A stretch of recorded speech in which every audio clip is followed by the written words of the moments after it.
Graça e paz, amados de Deus, estamos aí para mais um vídeo, desta série Lendo e Comentando Confissões, este clássico do teólogo barra filósofo Agostinho de Hipona. Queridos, esta obra que se divide em 10 livros, 10 livros, no caso, é como se fosse assim 10 capítulos, e dividido por versículos também. Estamos iniciando hoje o livro 3. Hoje é a 25ª aula, o 25º vídeo dessa série. Então, passamos aí livro 1, livro 2, ou capítulo 1, capítulo 2, 24 livros lendo na íntegra, cada versículo e comentando. Para você que nunca teve paciência de... Tem gente que comenta aí, nunca tive paciência de ler essa obra, gosta. Às vezes você não tem paciência de ler, mas quem sabe de indo para a faculdade, indo para o trabalho, fazendo seus afazeres aí, domésticos, você vai ouvindo, vai seguindo aí a nossa série, vai maratonando, entra lá na playlist, vai do primeiro vídeo até hoje, vai maratonando, vai ouvindo, ao mesmo tempo que você está ouvindo, você não está lendo, mas está ouvindo na íntegra, está ouvindo os nossos comentários ali, a gente pode crescer junto, refletindo, tá certo? Para você que está chegando agora aqui no canal, seja bem-vindo, e se você não é inscrito no nosso canal, se inscreva aí, 2 segundos para você se inscrever, ative o sininho da notificação, é aqui isso, 1, 2, beleza, já está inscrito, não deu nada, já faz parte da família Point, show de bola, maravilha, Que você possa nos ajudar também, existem várias maneiras de você nos ajudar, se você entende que esse canal tem sido bênção para a sua vida, para a vida de outras pessoas também. Eu ouço bastante isso, graças a Deus, pessoas dizendo, pastor, esse canal tem sido bênção para a minha vida, tem abençoado a minha vida e de outras pessoas. Fico muito feliz, são pessoas que nunca imaginei alcançar, são pessoas que não conheço, moram longe, distante, Manaus, Bahia, Mato Grosso, Rio Grande do Sul. Lindo isso, o que Deus faz, não é verdade? Através da internet, a gente conhecendo pessoas, interagindo, muito bacana isso. E se você deseja nos ajudar, tem várias formas. Primeira forma, mais simples de ajudar, é você compartilhar esse vídeo, compartilhar o nosso canal, esse vídeo aí com grupos de Facebook, Telegram, WhatsApp, compartilhando nos grupinhos aí, na história do Escola Dominical, grupo de estudantes de teologia que você conhece, show. Segunda maneira de você nos ajudar, aqui nos comentários aí embaixo tem o nosso Pix. Pix você pode, sem ter aquele compromisso, aquela responsabilidade de ajudar todo mês, você pode, nesse exato momento, nos abençoar com qualquer valor, ofertando, abençoando o nosso canal, qualquer valor, Pix. Sei lá, faz lá o Pix, amém. Tá certo? Pastor, eu quero ajudar de maneira fixa, quero ser um patrono deste canal. Então, aí também nos comentários aí embaixo, você vai ver o link do Apoia-se. Você vai entrar lá, você poderá ajudar a partir de R$5 por mês. Poxa, pastor, eu tenho melhores condições, eu posso com 10, com 15, amém, dentro das suas posses, tá bom?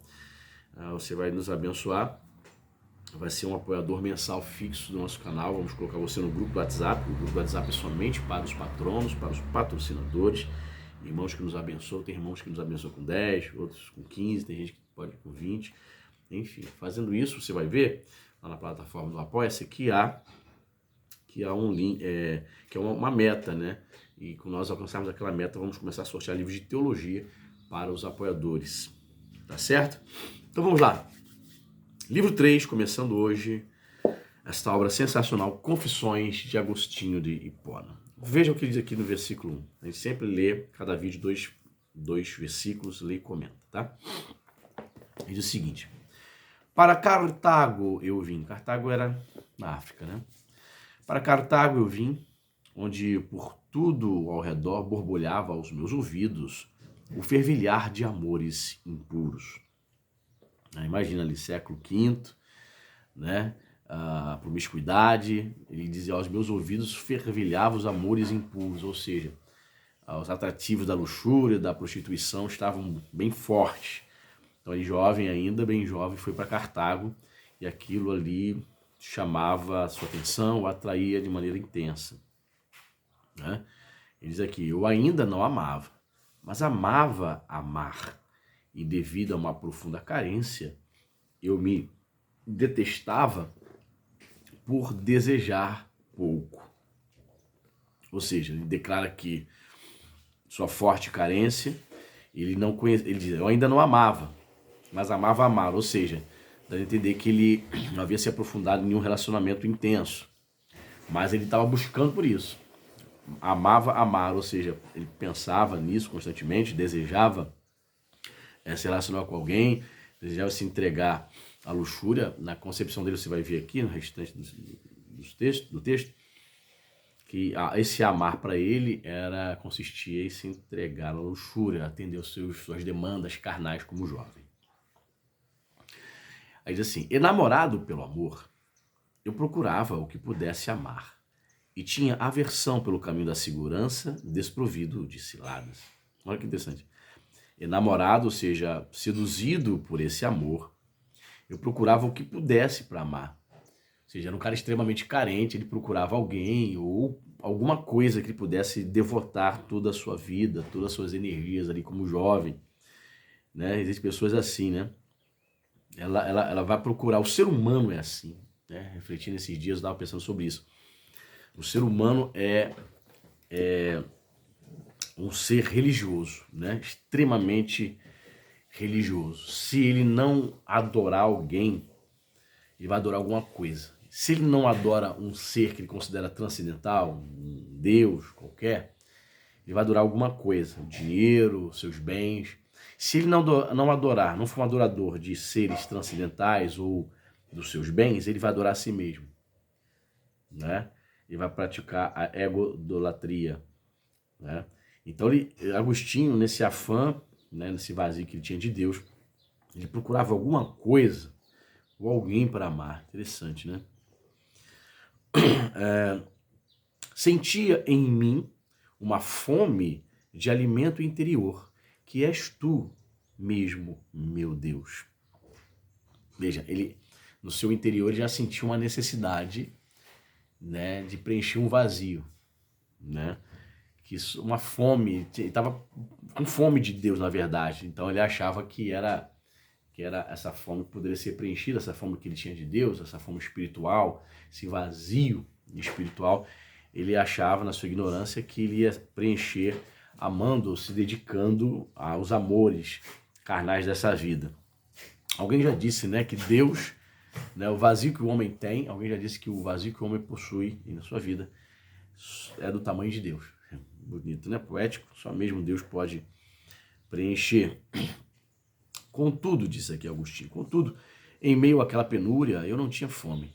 Não sentia o desejo do alimento incorruptível, não porque estivesse bem alimentado, mas porque quanto mais vazio eu ficava, mais o detestava. Olha só que interessante. Quanto mais vazio eu ficava, quanto mais distante de Deus, quanto mais procurava me entregar e buscar o pecado na minha vida, mais o detestava. Ou seja, a nossa vida, né, a vida do indivíduo, a vida de qualquer homem, longe de Deus, é uma vida totalmente vazia. E por que o indivíduo que está longe de Deus, ele odeia a Deus? Quer dizer que mais o detestava. Por quê? Claro, porque Deus, em todo tempo, ainda que estejamos tão distantes dele, ele em todo tempo ele vai fazer com que vivenciamos. Ele quer que ele permite que a gente venha vivenciar situações, veja bem, situações que vai confrontar os nossos pecados, que vai nos lembrar que somos dependentes de Deus. E talvez fosse isso, né? Há algumas situações que ele vivenciava, né, o tornava mais vazio e ele ficava com mais ódio de Deus, talvez de forma inconsciente aqui, né? Ou consciente. Aí diz, por causa disso, minha alma estava enferma e cheia de feridas. Ela se atirava, desejando arranhar-se no contato com os objetos dos sentidos. No entanto, se esses não tinham uma alma, não eram objetos do amor. Então, amar e ser amado era para mim algo agradável. Mas ainda, quando eu consegui obter o prazer da pessoa amada. Mais ainda, quando eu consegui obter o prazer da pessoa amada. Veja, amar era para mim algo agradável. Mais uma vez aqui, esse amar envolvia muita luxúria, o pecado em si. Então ele dizia, olha, eu estava realizado, muitas vezes eu me sentia realizado quando a pessoa me correspondia. Quando eu consegui obter o prazer dessa pessoa que eu estava me devotando, estava apaixonado.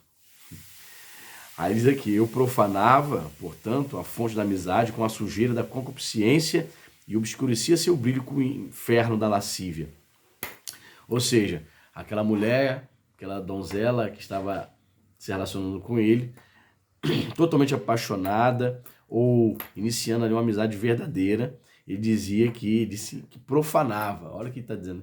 Eu profanava isso, eu destruía aquela amizade por conta da sujeira da concupiscência. Eu demonstrava claramente para ela que eu não queria uma amizade, um sentimento de admiração, de estar ao lado da pessoa. Eu estava só interessado nela.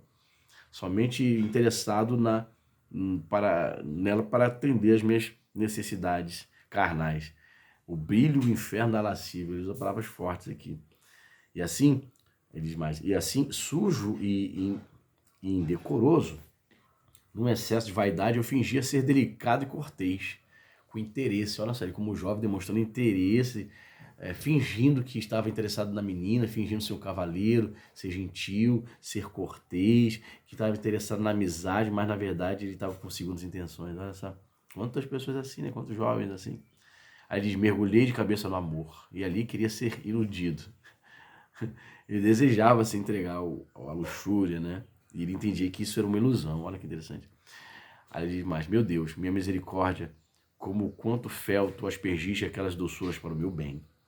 Pois eu era amado e secretamente assumi o vínculo do desfrute. E o prazer me prendeu com dolorosas cadeias de ferro, de modo que pudesse ser castigado com os açoites do ciúme, suspeita, do temor, da raiva e das discussões.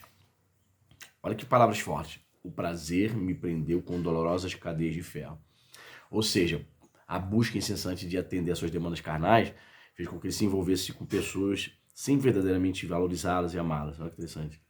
De modo que ele foi castigado de qual maneira? Açoites de ciúmes, suspeitas, temor, raiva e discussões. Ou seja, o relacionamento dele com essa pessoa, supõe-se uma menina, uma jovem, era um relacionamento de inferno. Aí eu fico pensando em quantos casais vivem assim, irmão. Quantos casamentos que não tem o Senhor Jesus como centro ali, que Jesus não é o alvo, o objeto da fé do casal.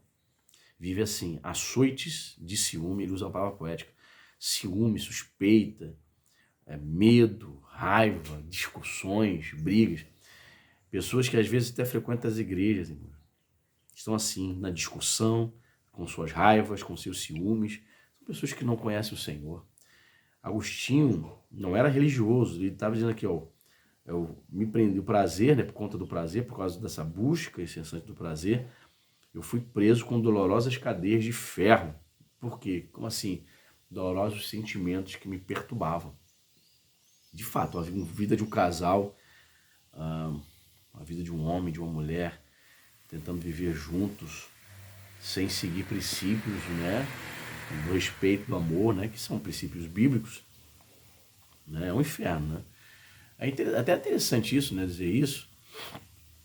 Existem casais que, né, comemoram 50 anos, 75 anos, boda de ouro, boda de diamante, casamento, e aí tu olha assim, o casal não é crente, não é casal de crente. Aí tu vê assim, caramba, como é que eles conseguiram viver sem ter os princípios bíblicos ali, se eles não buscavam a Deus?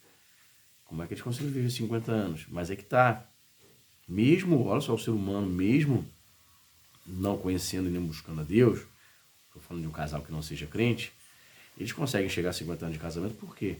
Porque eles vão seguir princípios que estão nas suas consciências. Talvez eles nem tenham essa consciência que esses princípios estão bem claros nas Sagradas Escrituras.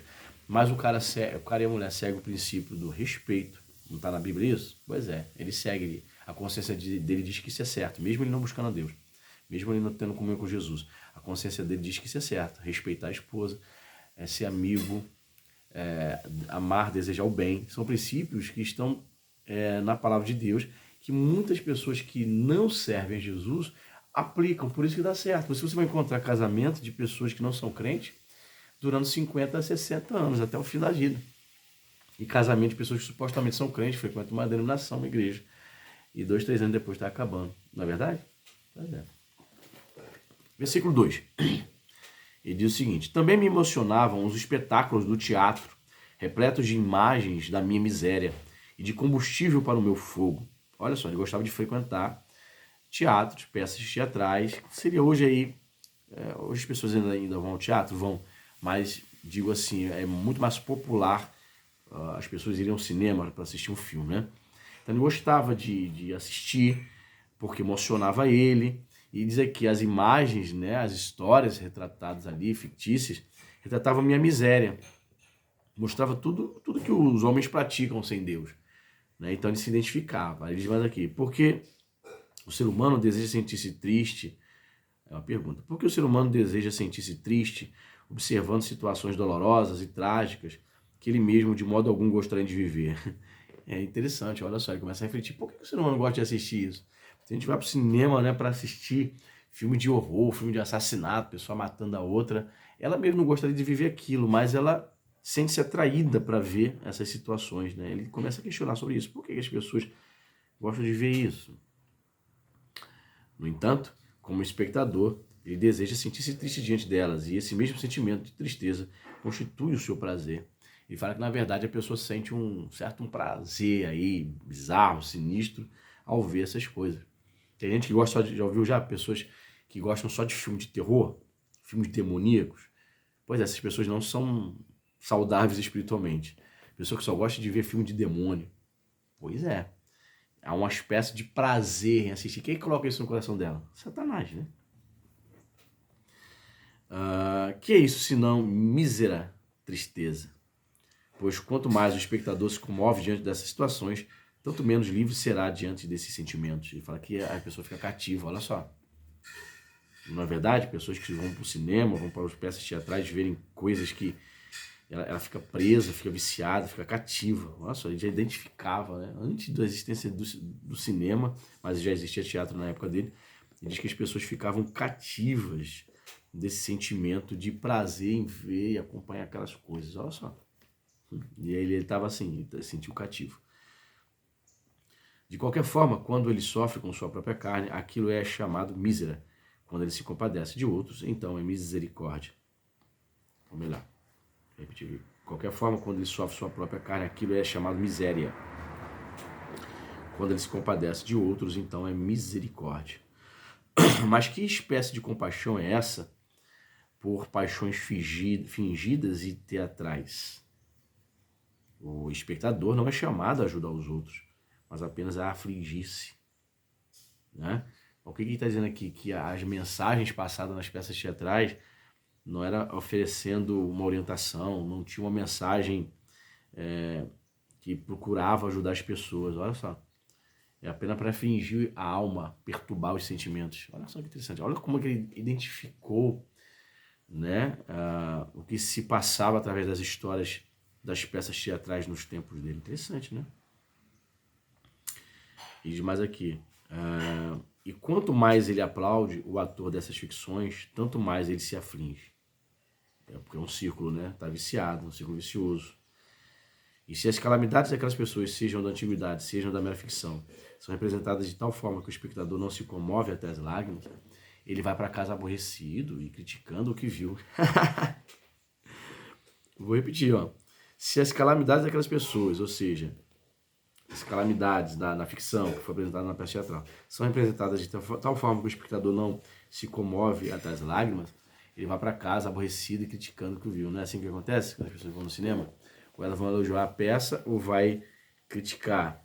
Tem que atender a demanda, o mocinho tem que ganhar, a pessoa tem que fazer, ela vou ver um filme romântico, aquele filme tem que fazer chorar. Se não me fizer chorar, eu vou sair criticando. Olha só. Aí a gente termina aqui o versículo 2 dizendo: mas se ele sentir uma profunda tristeza, tem sua atenção presa e chora de prazer. Quantas pessoas saíram do cinema vendo Titanic chorando ali, porque o Jack, o personagem interpretado por Leonardo DiCaprio, morreu ali no final ali do filme, né, congelado no Atlântico Norte. Aí eu estava vendo uma matéria, anos depois, alguns cientistas, alguns estudantes de física, você que viu o filme, sabe que ele morreu, todo mundo já viu, todo mundo spoiler aqui, mas todo mundo já sabe que ele morre, ele fica pendurado, parte do corpo na água, parte do peito, da cabeça em cima de uma porta que boiava, né, restos do navio, do Titanic. Aí um grupo de físicos comprovaram, fizeram uma experiência e comprovaram que daria para aquela porta sustentar tanto a Rose como o Jack. Aí fiz essa pesquisa e a física comprovou. Os caras conseguiram comprovar fisicamente, estudantes de física de uma universidade. Aí foram mostrar essa pesquisa e essa experiência, esse experimento, e perguntaram ao James Cameron, que é o diretor e o roteirista que dirigiu o Titanic. Perguntaram para ele: e aí, James Cameron, por que o Leonardo DiCaprio morreu? Se dava para salvar ele na tábua, na porta que flutuava. Aí ele disse: olha só, o personagem só morreu porque estava no roteiro. Pois é, muitas pessoas saíram do cinema vendo Titanic chorando. Na perspectiva de Agostinho, isso, na verdade, trazia prazer e traz prazer para muitas pessoas. Olha que reflexão profunda, hein? Escreve aí nos comentários o que você achou dessa visão. O cara era gênio, né? Muito interessante. No tempo que não existia cinema, mas somente peças teatrais, ele identificou o prazer bizarro que havia em muitas pessoas de assistir essas peças, e elas ficavam cativas, presas, sendo afligidas por essas histórias. Que interessante, né? Deixa o like, Deus abençoe e até a próxima.